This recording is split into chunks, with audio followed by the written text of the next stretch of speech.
Hello, so this is for the subject strategic business analysis, and the topic for this video is 5 marketing concepts. Okay, so we have an article from disruptiveadvertising.com, and then they provided the 5 essential marketing concepts you should know. Okay, so how is this related to strategic business analysis? So again, the main point of businesses is for them to sell their products or services so that they could earn money and then they could, maximize their profit.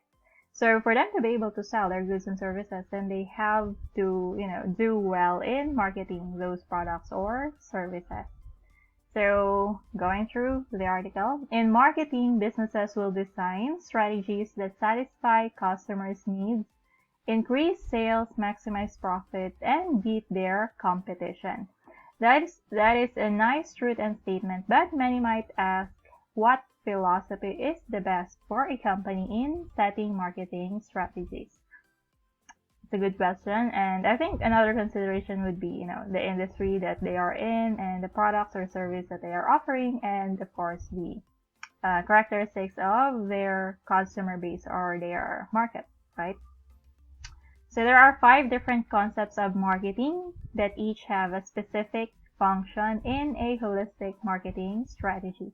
So the concepts are the following: production concept, product concept, selling concept, marketing concept, and societal marketing concept. Okay. You might be wondering what each of those entails, and before you get the cart before the horse, let's break down each of the marketing concepts in detail. Okay. So first is the production concept. So the most operations oriented than any of the other marketing concepts on this list. It speaks to the human truth that we prefer products that are easily available and inexpensive. Yes, affordable, right? This concept was founded during the production era of early capitalism in the mid-1950s. So during that era, businesses concerned themselves primarily with production, manufacturing, and efficiency issues.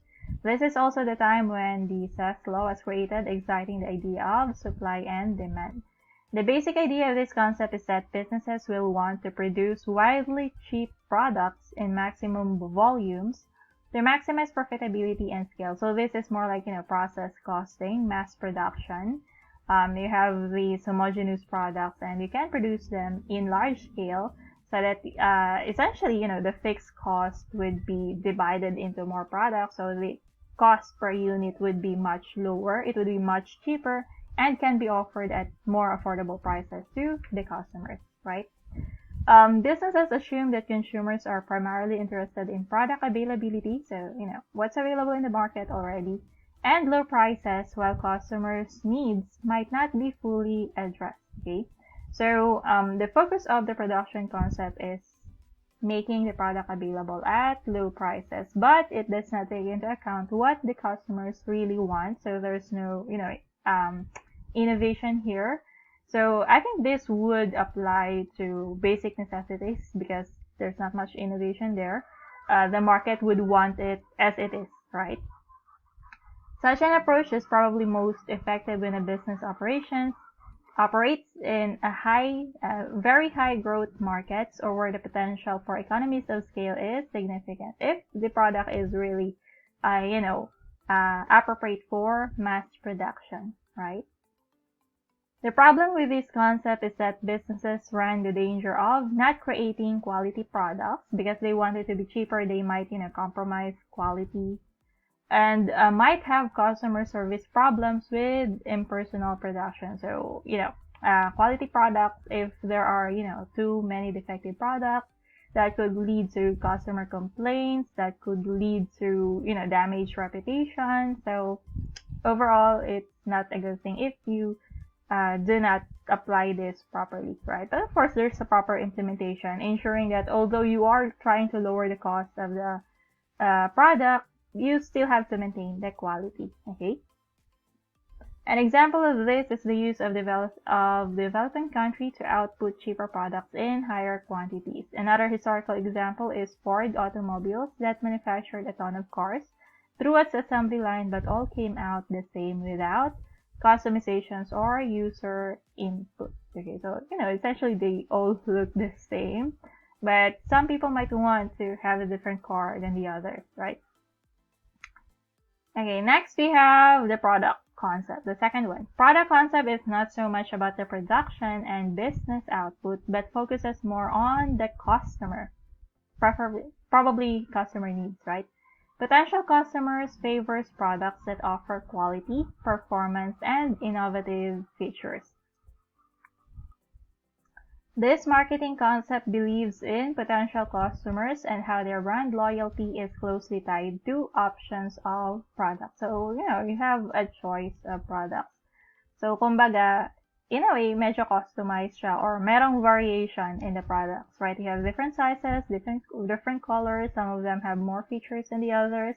Some only have the basic features, and depending on what they have, then meron ding price range, right? And then, of course, that would allow the customers to choose kung alin ang gusto nila. Would they want a better feature at higher prices, or would they opt for, the cheaper ones with just the basic functions, right?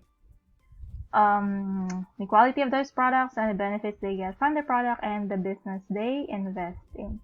This is seen most commonly with our obsession with Apple products, although I don't have Apple products, and looking forward to their new gadgets and features upon launch.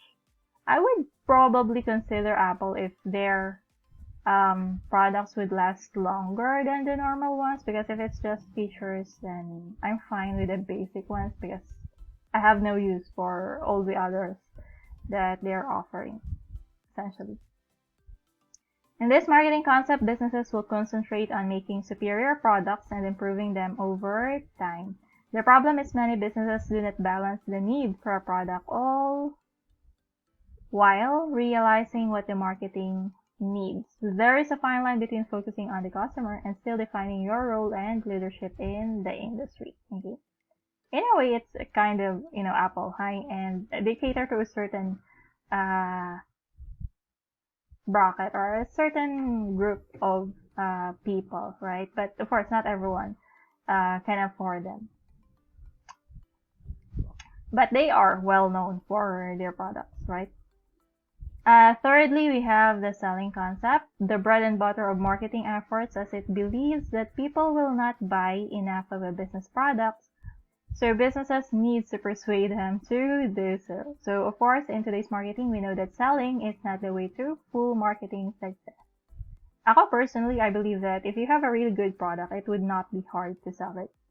We more so find this marketing concept popular in the days of World War II, where there was aggressive advertising to promote people to buy bonds and different products. But of course, probably only the middle class and upper class to be able to buy them, right?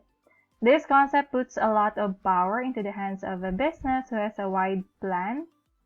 has a whole plan to effectively stimulate more buying with its potential customers. A lot of the time, we also see this action used when a business has to deal with overcapacity. So there's excess supply compared to the demand, and needing to sell what they make rather than what the market needs or wants. So sometimes, excess supply, law of supply and demand, it would normally call for the price to go down in a way. So making them more affordable when the price goes down, then even a person does not need the product, they might be tempted to buy them because they're affordable.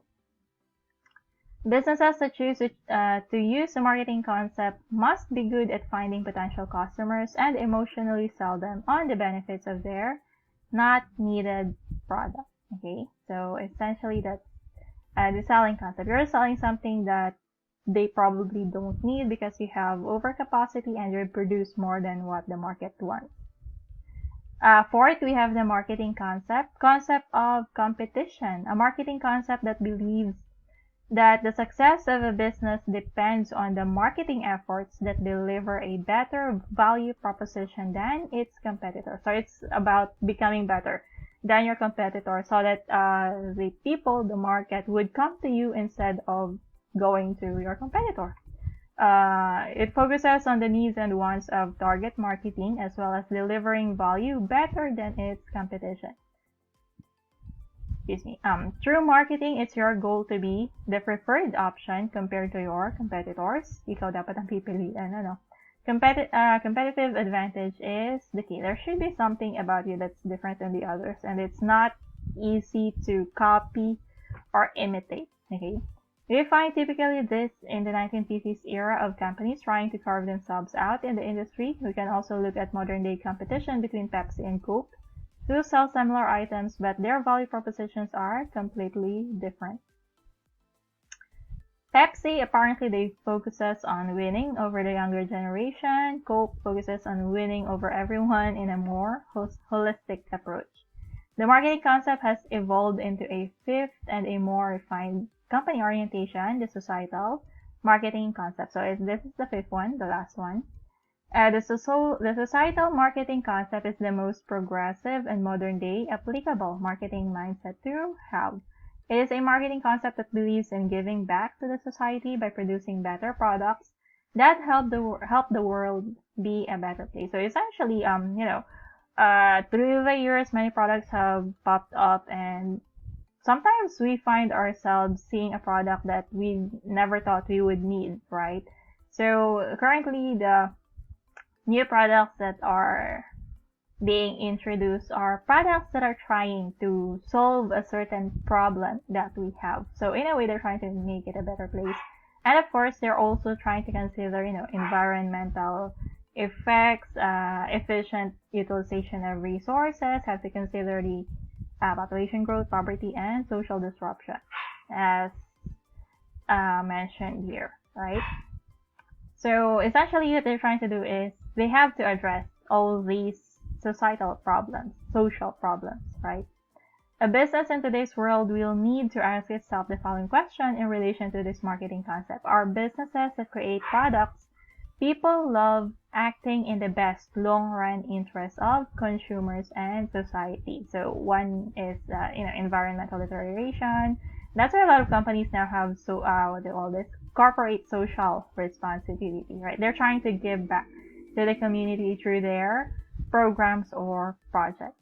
For example, McDonald's and other fast food restaurants are not really getting the societal marketing thing. Most fast food companies offer tasty but unhealthy food, the bane of our existence. But, convenience. Essentially what they're selling to us is convenience.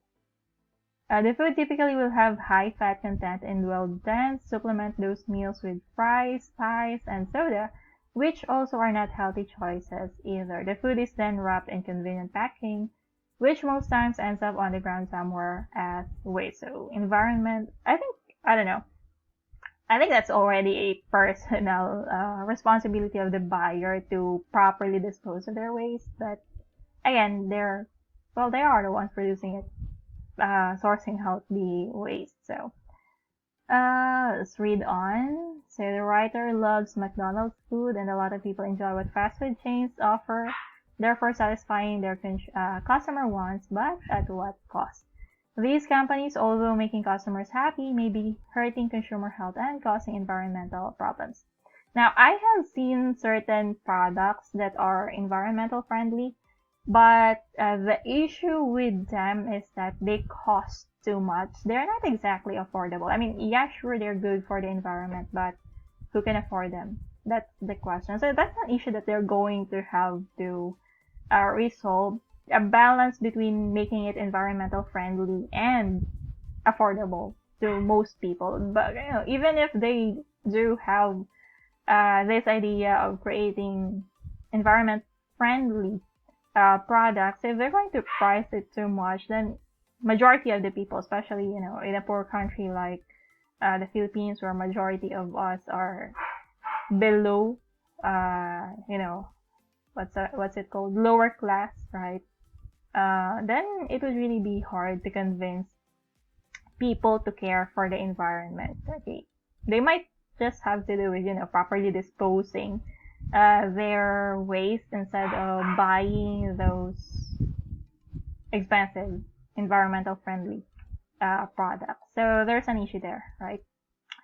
Conclusion, all of these marketing concept mindsets can help you achieve organizational goals depending on if you understand the needs and wants of your target market while delivering quality products people prefer. Essentially, regardless of what concept you chose, what's important is that you've considered the wants and needs of your customers, and the product that you're delivering is, answering a certain problem, and that it's of quality, right? It's made with quality. Under the marketing concept, customer focus and value are the routes to achieve sales and profits. Under the marketing concept is a customer-centered sense and response philosophy. The job is not to find the right customers for your product, but to find the right products for your customers. Okay, so there is that. And then there's this other article from avalanchemedia.com. It's essentially the same 5 marketing concepts and same production concept, product, selling, marketing, and then the societal concept. But I'm going to link both articles in the description of the video, and you can read the second article on your own. Okay. I think it provided a different perspective, but essentially it's the same, right? Alright, so that's it for this one. Thanks and bye.